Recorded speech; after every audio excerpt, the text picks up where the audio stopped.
O movimento Voto Consciente divulga dados sobre a atuação dos vereadores de São Paulo no atual mandato. De acordo com a organização, mais da metade dos projetos aprovados não são relevantes para a sociedade. 21 de março é o dia do atleta de sinuca e bilhar na cidade de São Paulo. O vinho é homenageado em 21 de junho.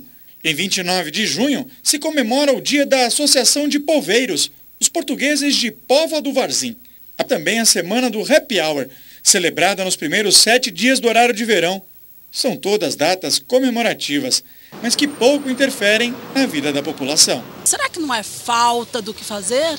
Porque não é falta do que fazer, porque tem muito a ser feito. Mas se está no calendário é lei, às vezes até dá briga.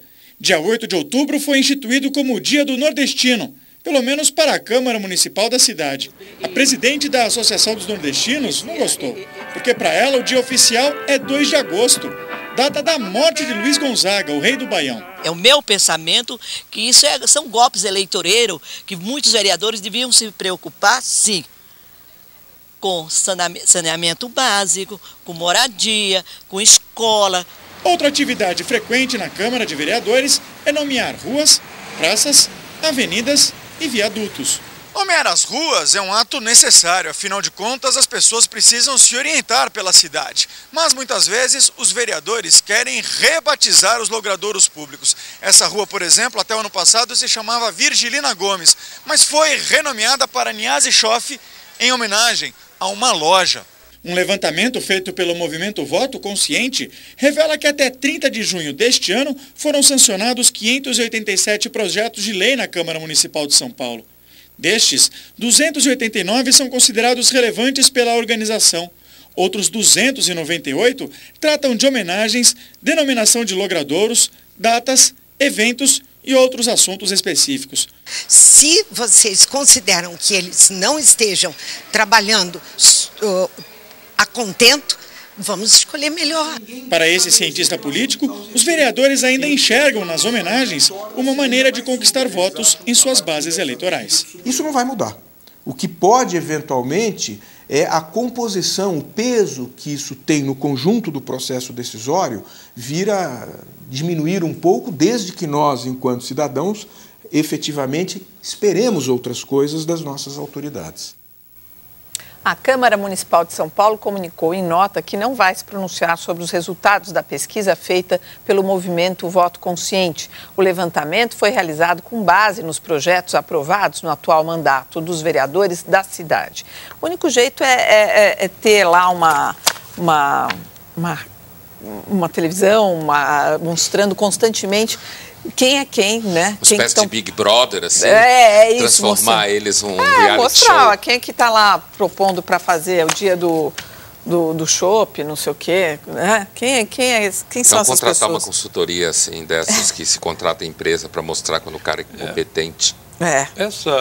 Esse levantamento, se você fizer algo semelhante na Câmara dos Deputados, vai dar muito parecido.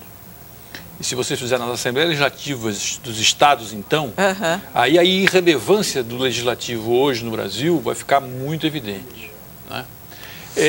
É um problema, um papel do Legislativo hoje, porque no Executivo se concentraram as grandes decisões e os grandes recursos.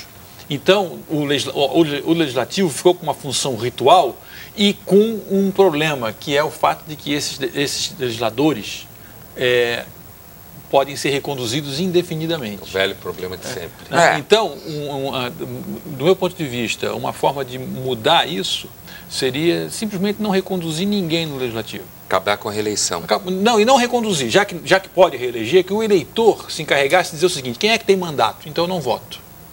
Em quem tem mandato eu não voto, eu só voto agora em quem não tem mandato. Vai ter gente boa ficando fora? Isso que eu ia falar. Mas não tem solução ótima. Quem quer ganhar tudo, perde tudo.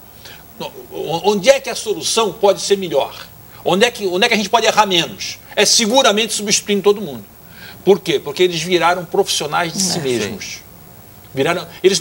A função de representação foi perdida. E é uma discussão complicada, porque, em larga medida também, a ideia de construir novos direitos, que passa pelo Legislativo, né, é uma ideia que está morta pelo desinteresse deles pela nossa vida. Eles estão lá totalmente de costas para nós. Então, há um monte de direitos novos que requerem que o legislativo legisle sobre eles. Só que, ou eles não estão dispostos a comprar a briga desses direitos novos, como, por exemplo, a união civil de pessoas de mesmo sexo. É um direito novo. Olha, ou eles estão dispostos, ou eles não enxergam. Eles estão de costas. A forma mais fácil de resolver é proibir a reeleição. Todo mundo sabe disso, teoricamente. Mas isso não passa. Olha, sobre tudo aqui hoje do Jornal, totalmente em relação ao primeiro bloco, que a gente falou muito sobre moradia, o Matheus pergunta para vocês se seria uma boa saída acabar com isso, o que vocês acham... desculpa, gente. Vocês acham que um comunismo seria uma boa saída para acabar com tudo isso, essa desigualdade e tudo mais? Eu, assim, assumindo que... Acho que não. Assumindo que não existiu nenhum país comunista no sentido absoluto, porque o comunismo é uma utopia, mas aqueles que se disseram no caminho do comunismo não acabaram com isso. Geraram mais pobreza, mais miséria do que a gente conhece, comparando com outros países de igual calibre. Porque se a gente for para a África... a pobreza é mais ou menos igual, tanto faz se você se diz capitalista ou se você se diz comunista. Não me parece que os experimentos até hoje, porque comunismo, como Marx imaginava, é uma utopia, nunca aconteceu. Mas os países que se colocaram oficialmente autodenominados o caminho do comunismo, da ditadura do proletariado, como Cuba, União Soviética, Coreia do Norte, o leste europeu, esses países não resolveram esses problemas e criaram outros. Então, não me parece que essa... Me parece que se você tiver mais gente trabalhando e mais emprego, aí se resolve melhor. De olho no voto, o candidato Celso Russomano é líder isolado na corrida à Prefeitura de São Paulo. A pesquisa do Ibope foi divulgada hoje, 31, né? E o outro 20. Em relação à pesquisa anterior, Celso Russomano, do PRB, passou de 26% para 31% das intenções de voto e ficou na frente nas pesquisas. O tucano José Serra aparece com 20%, queda de 6%. Fernando Haddad, do PT, tem 16%, subiu 7 pontos. Tucano e petista estão em empate técnico. Gabriel Chalita, do PMDB, tem 5%. Soninha Francini, do PPS, 4%. Paulinho da Força, do PDT, 1%. Os demais candidatos não pontuaram. Votos em branco ou nulo, 12%. A pesquisa foi realizada entre os dias 28 e 30. O Ibope ouviu 1.001 eleitores na cidade de São Paulo.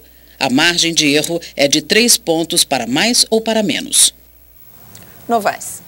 Olha, vai se reproduzindo um cenário que é muito semelhante ao cenário em alguma medida, ao cenário de 96, né? Que havia o Pita, o Celso Pita, e agora tem o Celso Russomano. É o mesmo eleitorado, o eleitorado de direita, o eleitorado conservador, digamos, para usar uma terminologia que todo mundo entende aí, que é consagrada na discussão. O Serra está em sérias dificuldades, né? E está perdendo votos, embora tenha bastante tempo de televisão, porque o lugar dele nessa campanha ficou submetido a duas situações complicadas. A dimensão estrutural da campanha dele, que é um candidato de outra geração, são 3 jovens e ele com mais dificuldade, né? Um candidato que já está aí, já cumpriu essa trajetória, na verdade, e uma situação local muito difícil, porque ele se abraçou com o Kassab, né? E ao se abraçar com o Kassab, ele pegou uma mochila muito pesada para carregar. Eu acho que o Russomano está com uma campanha com base no afeto, pode se complicar, porque precisa ter propostas, precisa ter alternativa para a cidade, ele não tem. E o Haddad está cumprindo o papel que um candidato do PT costuma cumprir. Quer dizer, o PT é muito bem implantado na cidade, tem uma estrutura muito sólida na cidade, e o Haddad está tentando chegar no padrão que essa estrutura oferece de votos. Mas o fato dele ser um candidato que hoje tem como aliado o Paulo Maluf, isso arranha de alguma maneira a imagem dele, porque isso não é esquecido pelo eleitor? Arranha para as pessoas que são, e você tem razão, arranha, nós discutimos isso aqui já, arranha para as pessoas que são muito informadas e que têm predileções políticas de maneira especialmente interessada. Para o povão, para o grosso do eleitorado, isso aí não faz a menor diferença, assim como não faz diferença se o Serra saiu ou não saiu da prefeitura. Tudo isso são temas que interessam a uma minoria. As grandes maiorias não estão interessadas nesse tipo de disjuntiva propriamente política. Eles estão interessados no seguinte: o que o candidato propõe? né? E nesse sentido, então, o Haddad tem um caminho aí que é o caminho que o PT oferece sempre e tal, que é essa estrutura básica. E falta mencionar finalmente o Chalita, que é um candidato que faz o papel que o Leiva fez em 88, candidato do PMDB, centro-direita, com possibilidade de crescer, né? Então, na verdade, os quatro, na minha opinião, ainda estão no páreo. Tanto o Chalita, como o Russomano, como o Serra, como o Haddad. Mensalão tem os primeiros condenados. Um deles, João Paulo Cunha, abandona a candidatura a prefeito de Osasco. Vamos ver então a semana que começou em Brasília com a CPI do Carlos Cachoeira. Luiz Antônio Pagô, ex-diretor do Departamento Nacional de Infraestrutura de Transporte, disse que o ex-senador Demóstenes Torres pediu para ele beneficiar a construtora Delta em contratos com o governo federal. Acusada de integrar o esquema de Carlinhos Cachoeira, a Delta também é investigada em contratos com a Dersa, que administra as obras rodoviárias no estado de São Paulo. O ex-diretor da Dersa, Paulo Vieira de Souza, negou favorecimento à empresa. Segundo Paulo Preto, como é conhecido, a Delta participou de todas as licitações para a ampliação da Marginal Tietê, em São Paulo, mas só ganhou um lote de menos de 2% do valor da obra. Homenageado pelos companheiros do Supremo Tribunal Federal, que defenderam o fim da obrigatoriedade de aposentadoria aos 70 anos, o ministro César Peluso despediu-se do STF ao votar o primeiro tópico do julgamento do Mensalão. Foram condenados 5 dos 6 réus do primeiro tópico do julgamento. O deputado João Paulo Cunha, que acabou abandonando a candidatura para a Prefeitura de Osasco, o ex-diretor de marketing do Banco do Brasil, Henrique Pisolato, os publicitários Marcos Valério, Ramon Rolembar e Cristiano Paz. As penas serão definidas apenas ao final do julgamento. O único absolvido, por unanimidade, foi o ex-ministro da Secretaria de Comunicação, Luiz Guxiquem. No segundo tópico, que investiga gestão fraudulenta de instituição financeira, as acusações são contra gestores do Banco Rural. Na concessão de empréstimos simulados, que serviram tanto para o financiamento do esquema delituoso narrado na denúncia, quanto para a lavagem dos valores ilicitamente movimentados pela quadrilha. Com relação ao Supremo, eu gostaria só que a gente falasse rapidamente, eu quero ouvir a opinião de vocês sobre essa... Ai, hoje eu estou com a cabeça meio cansada, sexta-feira, né? A aposentadoria compulsória do ministro. Não é precoce demais? Inclusive o Marco Aurélio Mello, que é outro ministro, fez críticas hoje a isso. Veja, nós temos celebrado constantemente o fato de que estamos vivendo mais, temos celebrado a terceira idade como uma idade da saúde, para aproveitar mais a vida e tal. Ou seja... Que é mais ou menos verdade, né? Sim. Essa história de verdade da saúde, sim. Essa coisa de companhia aérea na hora de entrar no avião, né? Mas, de qualquer maneira, nós estamos festejando isso e há dados, embora você tenha razão, que há um bocado de mistificação por desse troço, tá melhor, né? Mas vamos acreditar que sim, né? Mas está mesmo, né? De toda maneira, quer dizer, é evidente que aos 70 anos, hoje, um homem não é um ancião no sentido que era há 50 anos. Não, né? Nesse caso, então... Isso é lugar para ancião, né? Mas é que não era o caso dele. Mas Conselho de sábios. Pensa o seguinte, é possível hoje, a um homem de 70, 75, 80 anos... Bom, meu pai tem 80 anos, está inteiraço, entendeu? Tem 81. Então, é possível hoje aproveitar essas pessoas, o conhecimento delas, a sabedoria e tudo mais, experiência e tal, principalmente ali, que é o Supremo. O Supremo está atrasado nesse quesito, que é o lugar a lei especialmente recomendável que seja a memória atuando. Né? A memória social, a memória legislativa, a memória da jurisprudência, a memória da noção de justiça. É engraçado como a lei sempre chega depois, né, do que está acontecendo na sociedade. É assim... É verdade, mas não é ruim, né? A lei tem que ser lenta. Se ela chegar, não é ruim. O problema é quando ela não chega, né? A coisa fica anacrônica. Não, mas isso é muito engraçado, porque é exatamente a forma mais próxima que a gente tem de pensar no Conselho de Sábios, né?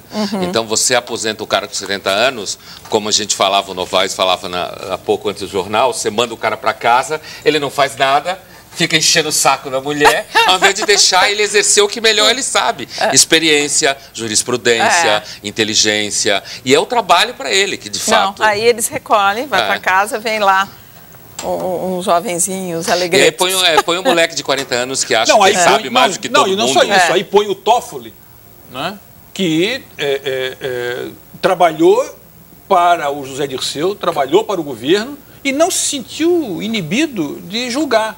Não é? Quer dizer, como é que nós vamos olhar para o Toffoli na juventude dos seus 40 e poucos anos, julgando o dia que foi o Zé Dirceu? Nossa. Ele foi empregado do Zé Dirceu.